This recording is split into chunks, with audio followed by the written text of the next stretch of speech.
Cristiano Ronaldo is one of the most valuable footballers on the planet. His talent is mesmerizing. He's really good technically, he's really fast. He's an athlete, a complete athlete. Cristiano Ronaldo is one of the best players in the world. But what is it that gives Ronaldo the edge over other players? To find out, he's come to this specially created state-of-the-art laboratory in Madrid. Here, in a world exclusive, sports science experts are going to forensically analyze what makes him such an efficient machine. Ronaldo will submit to an array of tests, each one designed to investigate a different strength in his game. It's amazing to see how my body works, so it's a fun day. The results are revealing and often surprising as Cristiano Ronaldo is tested to the limit.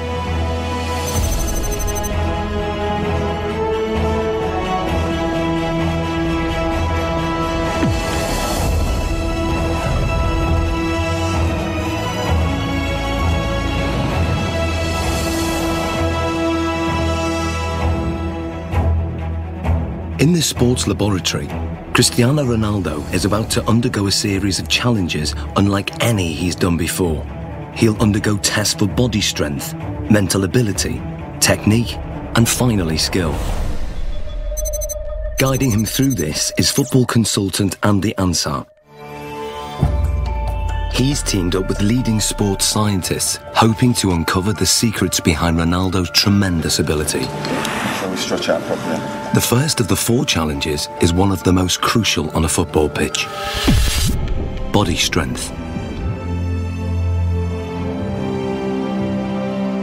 With 40 goals in a single season, Ronaldo is La Liga's highest scoring player ever. One of the fastest men on the pitch, his lower body strength gives him the acceleration to get that hair's breadth nearer the ball. And in today's game, every millimetre counts.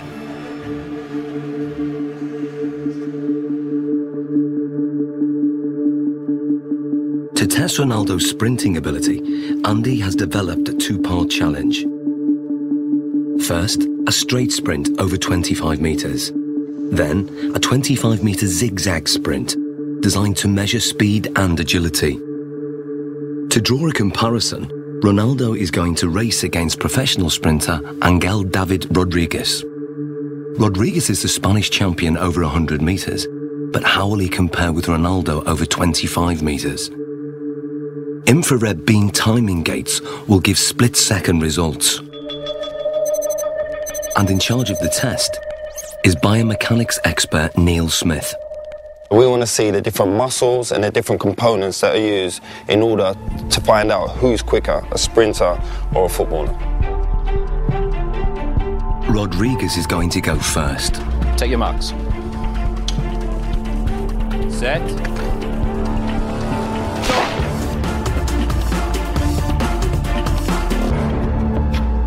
How do we do, Neil? Angel hit 3.31 seconds there, Andy. Angel quality, different class. It's fast. What do you think Ronaldo will do? Maybe the same, strong acceleration. You sure? Yeah, I know. Slow-motion replays reveal that Rodriguez makes a strong explosive start, reaching top speed in under half the distance.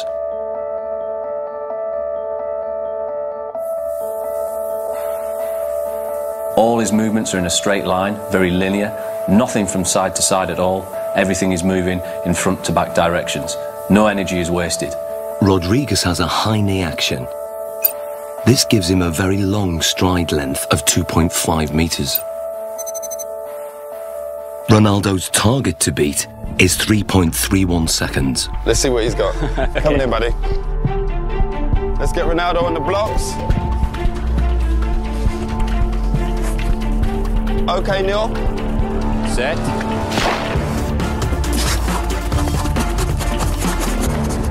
Angel, come and join us. What was Ronaldo's time? He's done well, Andy. He's got 3.61 seconds. And what was Angel's time? Angel clocked in at 3.31. So that's 0.3 seconds. 0.3 difference. Absolutely quality. Different class. Considering Angel's classy sprinter, that's not bad at all. So Ronaldo narrowly lost the straight sprint. On closer analysis, the reasons why are clear. From a sprinter's point of view, Cristiano Ronaldo's technique isn't the best, but then Cristiano Ronaldo's not a sprinter. He's very quick off the mark, but his style is quite different. He has to still think about the sprinting. That's where his head goes back, and if you go like this with your arms, the chances are behind you, your legs will be doing that also. And that means lower knee height. Because of his usual increase in speed and decrease in speed during a game of soccer, his stride length is quite short and quite sharp, quite staccato, and only covers 1.7 metres per stride. In a 90-minute match, Ronaldo will usually cover over 10 kilometres, but very little of that is in straight-line sprints. In football, the ability to abruptly change direction is vital, so the zigzag course is designed to replicate what happens in a game. How well do you think you'll do on the zigzag? Me? Yeah. He kicks me. Let's go and do our thing. Come on, guys, let's give it a go. Take your marks, get set, go. Rodriguez is still very fast around this course. He navigates the poles well, keeping his balance even when his body is almost at 45 degrees at some points.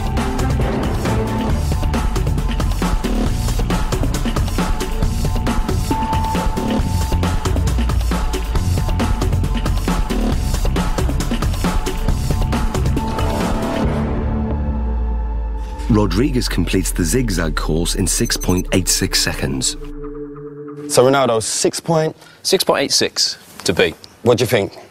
Well, because this is my type of work, I use more this in the game than run in straight line. So this is more my profile, my style. Perfect. Let's get him set. Okay, good man. Take your marks, get set, go.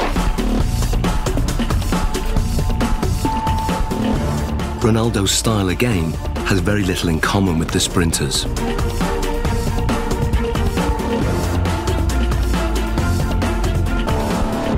Okay, Angel, come and join us. So first of all, Neil, remind us of Angel's score. Angel came in at 6.86 second. 6.86. And then Ronaldo's? 6.35. So what's the difference there? Almost half a second there, Andy. Almost half a second between them. Superb. Exactly what we was expecting from our footballer, correct? Yeah. Well, what we're hoping there, you can see a very big difference between the straight line sprinting. We've got very long strides, nice high centre of gravity. Cristiano comes into his own here. Yep. We lower the centre of gravity. We enable ourselves to push off and accelerate sidewards.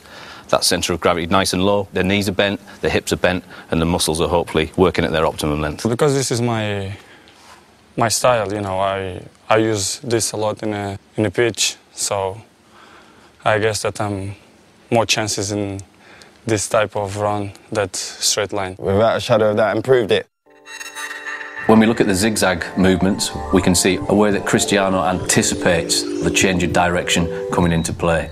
As Cristiano approaches, we see a lot of shorter steps. This is in stark contrast to what we see from Angel. To change direction, he does something that probably most people wouldn't. They would almost drop down to the ground to change movement. Cristiano Ronaldo almost goes upright, goes taller.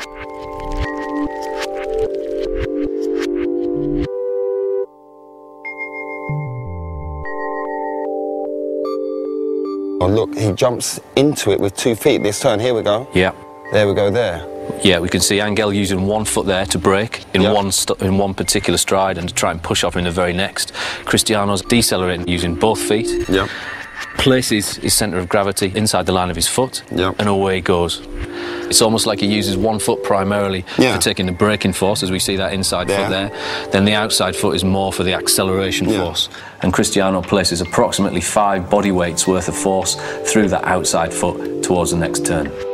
So in what we're seeing now is he's multi-talented. That's a given anyway with Cristiano Ronaldo, but the way his body works and the way it's built and all the different components that he uses when sprinting affords him the ability to maybe perform in terms of an athletic sprint at the very, very highest level. Yeah, he's up there. We've seen his speed is up there. We've seen the movement and the agility is up there. He can change direction quickly. He can accelerate and decelerate whilst he's still concentrating on the game. Ronaldo won by quite a margin. His time over the zigzag sprint was 6.35 seconds. Clearly, his ability to corner at speed gives him an advantage. And fundamental to this is muscle strength. So before the next test, Ronaldo's muscles are going to be measured to see if there's anything unusual. Okay, Ronaldo, this is Luis. Hi. So we want to look at your body. We want to check everything out. What makes Ronaldo special? Okay? Okay. This is a state-of-the-art precision 3D body scanner. It uses a laser beam to create a visual profile of the exterior body shape and gives us exact measurements like height 185.1 centimeters, chest 109. Ronaldo has extremely lean, well-defined musculature. He has 3% less body fat than a supermodel. His thigh circumference is 61.7 centimeters, which is well above average. But his calf muscles are less developed, and the scan exposes a fact about their size that surprises Ronaldo. ¿Más la izquierda? Izquierdo, sí, sí. Eso es lo que te dice esto. Having uneven calf muscles hasn't held Ronaldo back. In fact, his body dimensions are part of the secret to his success. He has the long legs of a sprinter, the lean physique of a middle-distance runner, and the powerful thighs of a high jumper. What sets him apart is that he has all those attributes in one body. Like tuning an engine for high performance, Ronaldo has tuned up his body strength significantly over recent years. He's increased his win rate in the air from 40% to over 66%. He can now fly higher than many of his opponents. So next, Ronaldo's explosive jumping ability is going to be tested. Here we are. Okay, Ronaldo, this is the high jump. Now explain to us how this works. What we're going to get you to do is a test of lower body power. The higher you jump, the more powerful your legs are going to be. So we're going to place you on the mat. We're going to instruct you to jump as high as possible, give it your maximal effort, and try and land back on the mat again.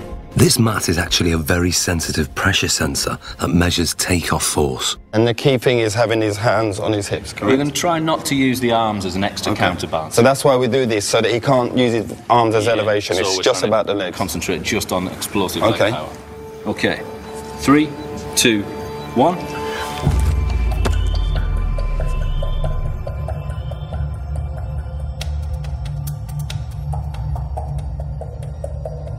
The result is surprising.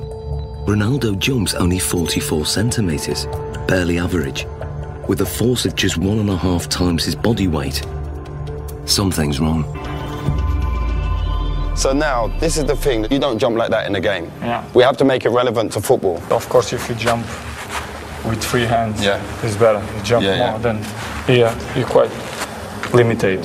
So can you also register that? If I get Ronaldo to jump, if he comes in and jumps up off one foot and lands... We'll get the impact of the pressure as he hits the pressure plate. Let's try that. Let's try that. 3, 2, 1, go. Now the results are very different. Ronaldo's body strength enables him to jump 78 centimeters, which is higher than the average NBA basketball player can jump. His takeoff force is almost 5 times his body weight, or 5 Gs, the same as an astronaut goes through at takeoff. But what's more intriguing is what he does in the air. When he jumps high, he tucks his knees and his legs up behind under his buttocks. This has the effect of raising the centre of gravity temporarily, but enables him to give this impression of hanging in the air, ready for him heading the ball into the goal. Excellent. Good, good, good. Awesome, Ronaldo. Let's move on to our next test. Very hard, because you have to give 100% everything that you involve. Ronaldo's muscle distribution and raw body strength contribute significantly to his ability. But the next set of tests will reveal how important his mental ability is to his game, and the results are truly stunning.